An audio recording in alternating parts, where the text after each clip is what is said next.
for the difficult weeks ahead, it is significant that more than half of those people who we know to have been infected have now recovered. We have also seen a leveling off of infections in the Western Cape since the third week of June.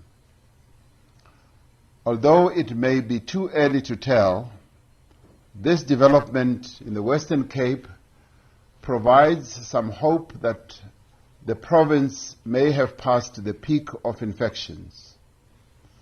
However, we need to remain cautious and vigilant and continue to follow strict prevention measures to avoid another rise in infections, as we often see in other countries.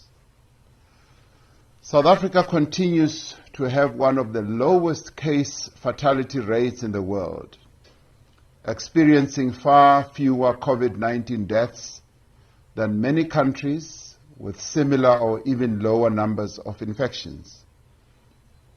Since the outbreak of the disease in South Africa, more than 6,000 people have succumbed to the virus, and we continue to mourn their departure from our country through death.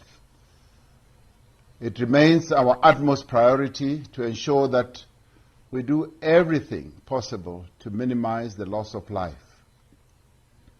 We must do this, firstly, by taking practical steps to prevent the spread of the virus, and secondly, by ensuring that we implement correct clinical guidelines and have the health infrastructure capacity to care for all those people who need treatment.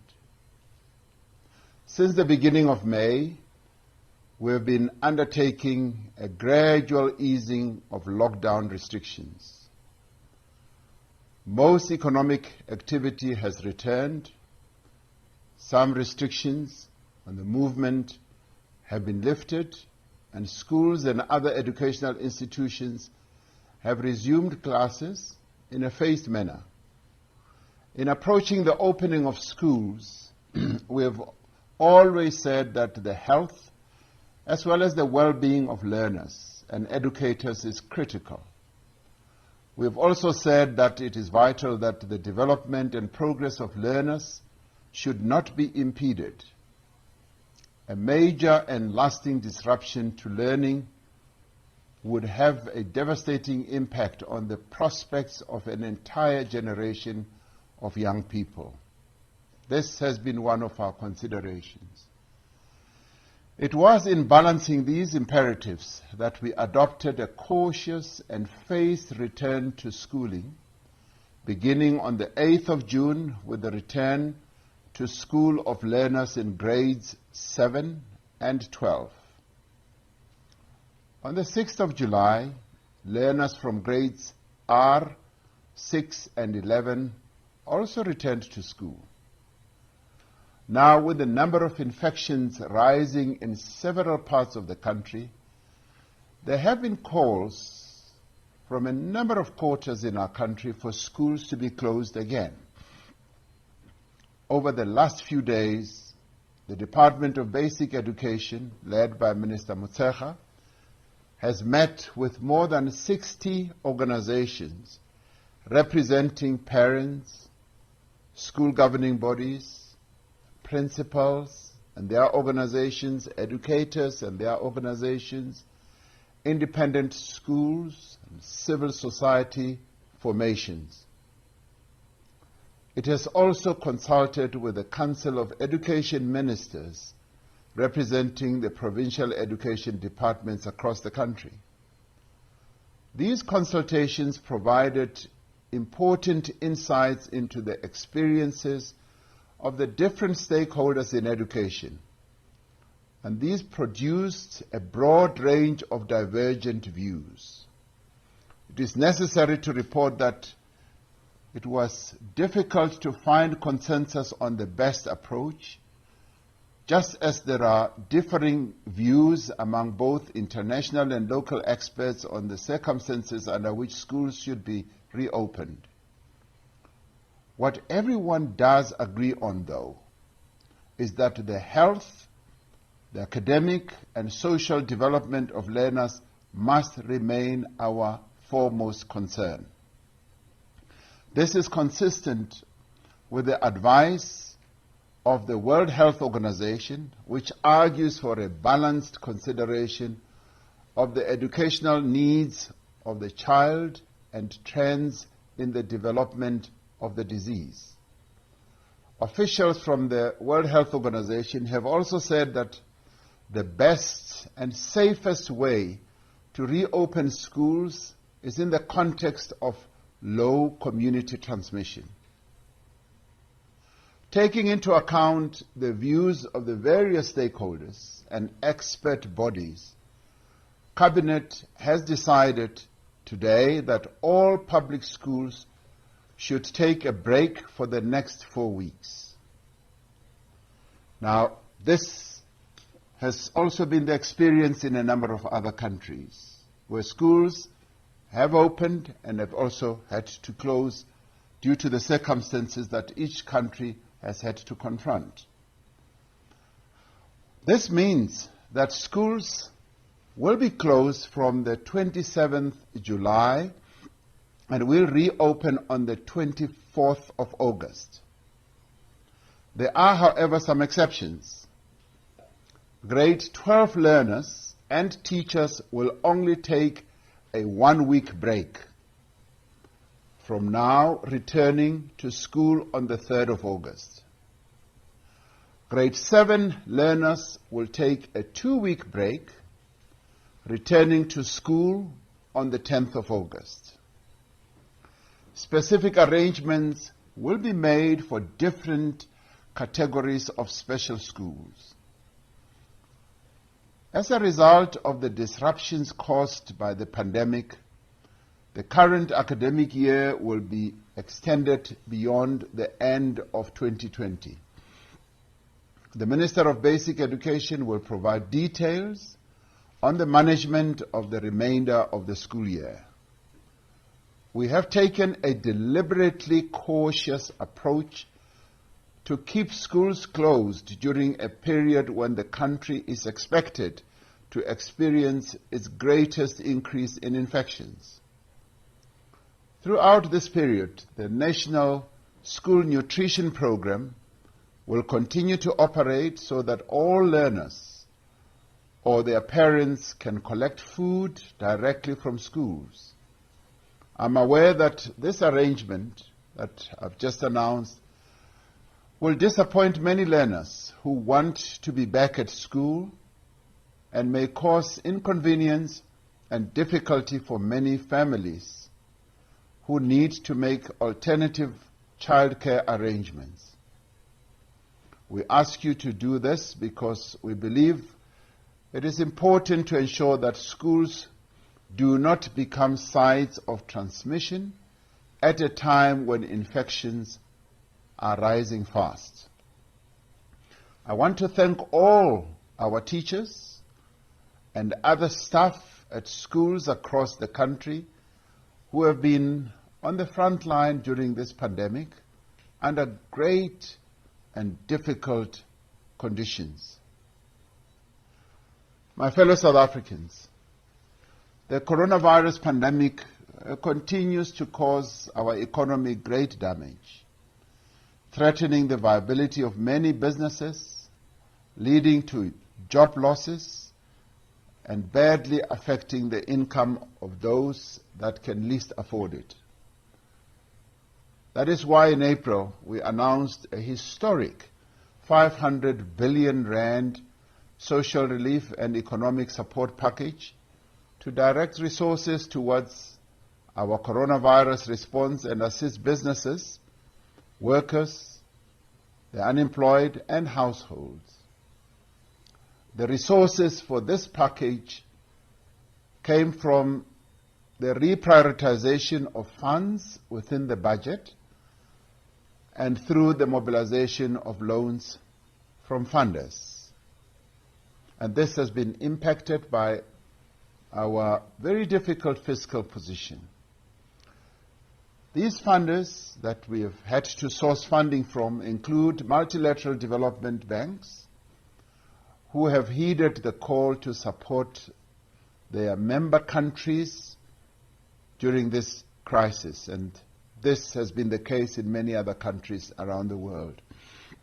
We have received approvals for funding from the African Development Bank and the New Development Bank, and are in discussion with the International Monetary Fund. The 500 billion rand package that we announced has several parts and components and focuses on giving the greatest assistance to those in greatest need. Firstly, it redirects resources to fund the health response to coronavirus. This includes additional expenditure on personal protective equipment, community screening, increased testing capacity, additional beds in field hospitals, ventilators, medicine, and staffing. Secondly, it provides direct support to households and individuals for the relief of hunger and social distress. By the end of this month, an additional 15 billion rand will have been paid out to social grant recipients. Over 4.4 million people have now received the special COVID grant, which assists those who are unemployed and do not receive any form of support. So far, an amount of 2.2 billion has been paid out to these recipients. There were delays in paying this amount, which led to a lot of frustration across the country. But future payments will be made more quickly now that the necessary systems are now in place. As we announced, this grant will continue to be paid over the full 6-month period. This special COVID-19 assistance, which is the 350 rand, has provided essential support to most vulnerable people in our country. Thirdly, the package provides the assistance to companies in distress and seeks to protect jobs by supporting workers' wages. For the months of April, May and June, the UIF Special COVID-19 benefit has paid out 34 billion rand, helping over 7.5 million workers and preventing retrenchments in a number of companies. This scheme has now been extended by another 6 weeks to the 15th of August 2020. We continue to provide assistance in the form of loans, grants, and debt restructuring to small businesses, including spaza shops and other informal businesses. Special assistance has also been provided to businesses in the tourism, sports, and creative industries. To date, a total of 1.5 billion in support has been provided to all these businesses.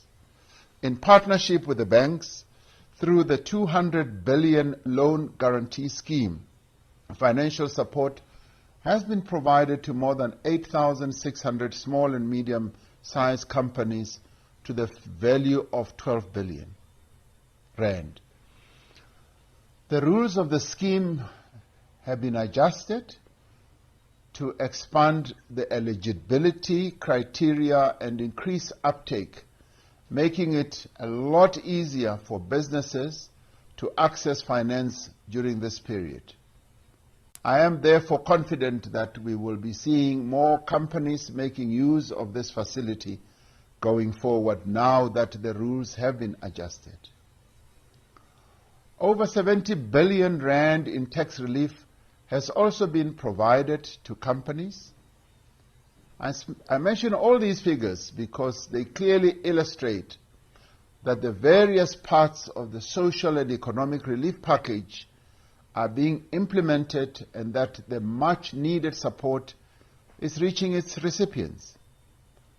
This is making a real difference in the lives of millions of people in our country, and it is providing vital support to thousands of companies in these very, very difficult times that we are going through.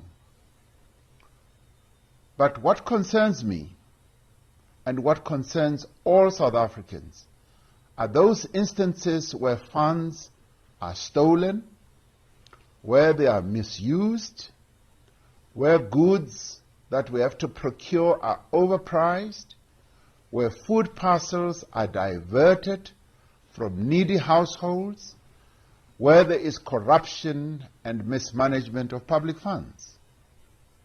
Increasingly, we're hearing allegations about the fraudulent UIF claims, overpricing of goods and services, violation of emergency procurement regulations, collusion between officials and service providers, abuse of food parcel distribution, and the creation of fake non-profit organizations to access relief funding. That there should be no scope for corruption in the use of these public resources. More so than at any other time, corruption puts lives at risk, particularly at this time and in any other time, of course. We therefore put in place several preventative measures. National Treasury issued regulations to ensure that emergency procurement of supplies and services meet the constitutional requirements of fairness, transparency, competitiveness, and cost effectiveness.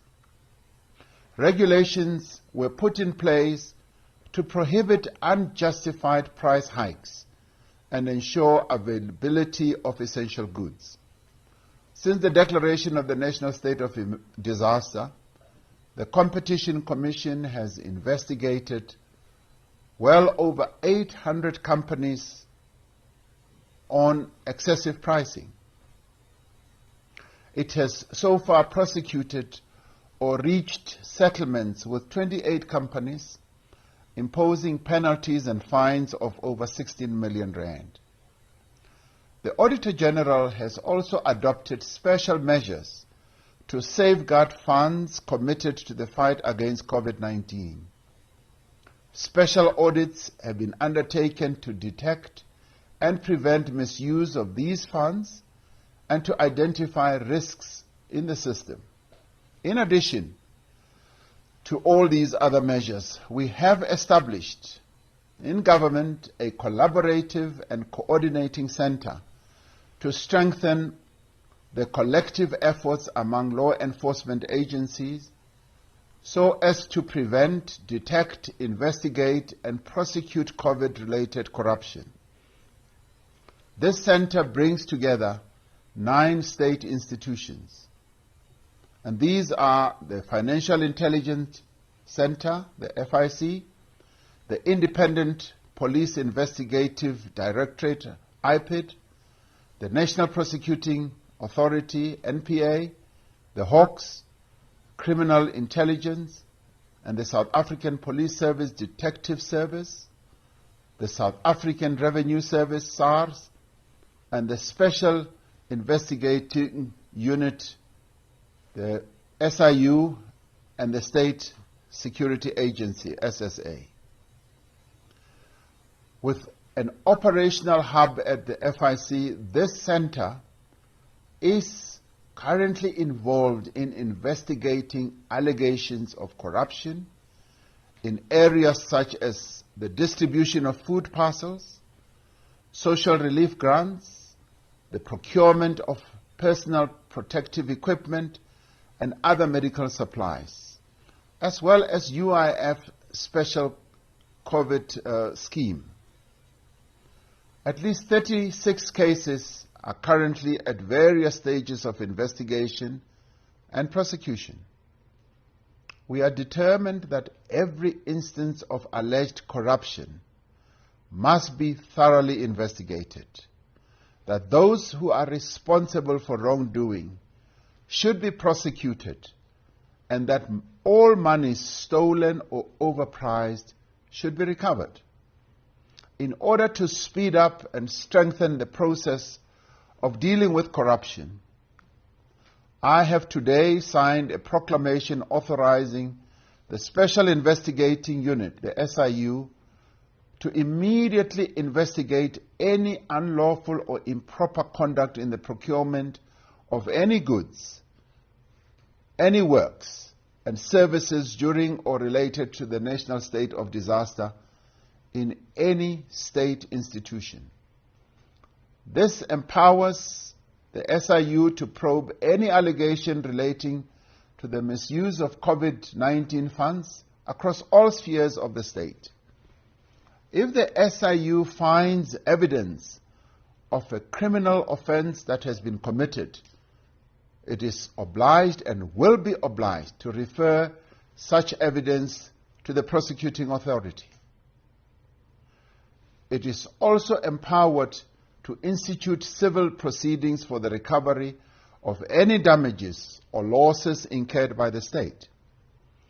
Now, to ensure that action is taken speedily, I will be getting interim reports on investigations every 6 weeks.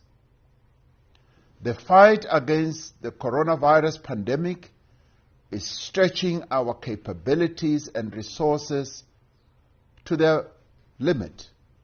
We are therefore determined that there should be no theft, no wastage, and no mismanagement of public funds. The consequences for those who break the law or bypass regulations will be very, very severe. The people of South Africa require nothing less than full accountability from those who've been elected and appointed to serve them.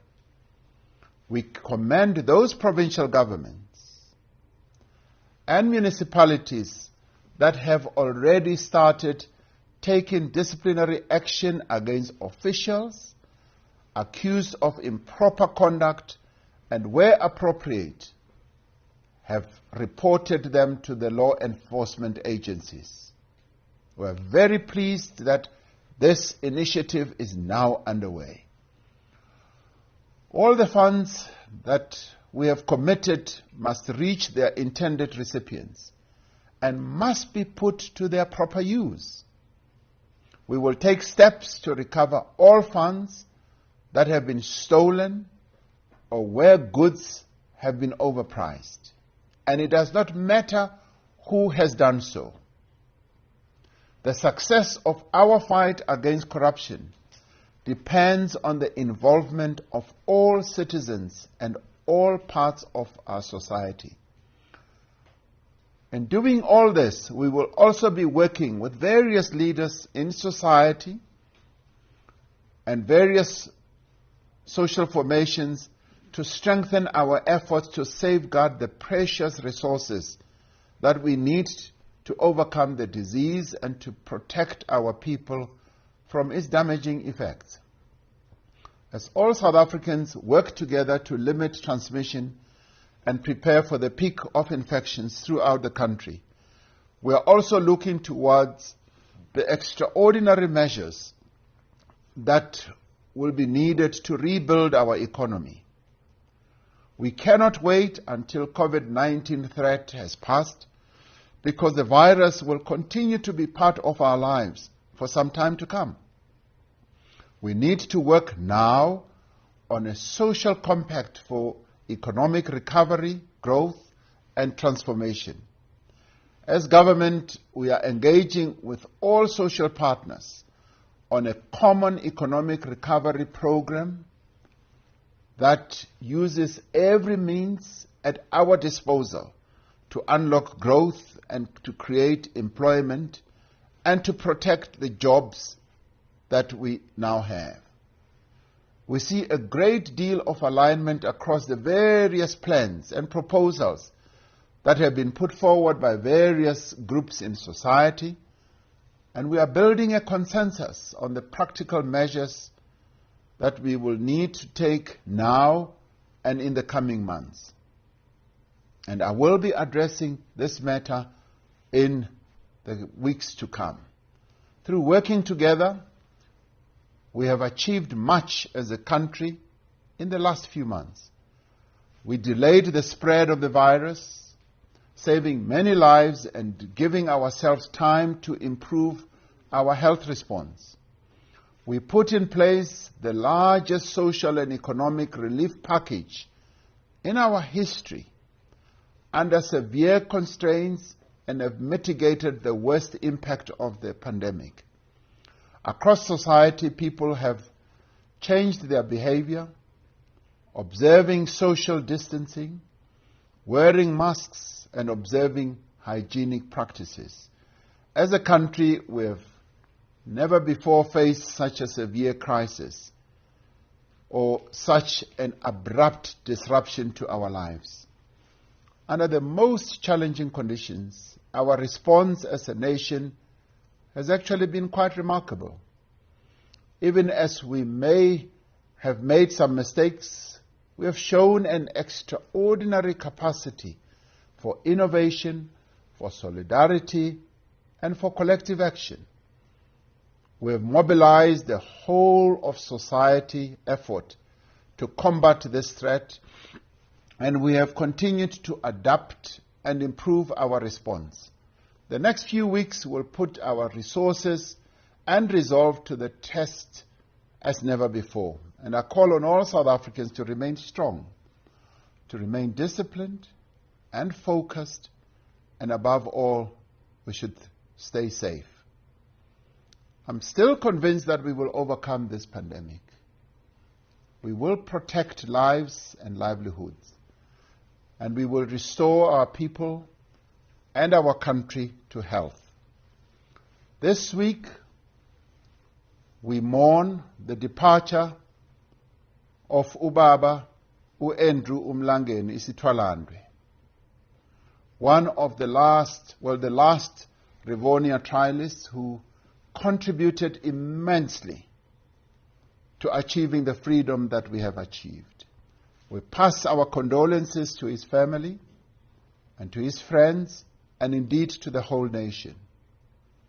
We have declared that his funeral will be a Category 1 funeral, and the flags of our country will fly at half-mast, respecting this giant that has just fallen. And we say to Baba Mlangeni, go in peace.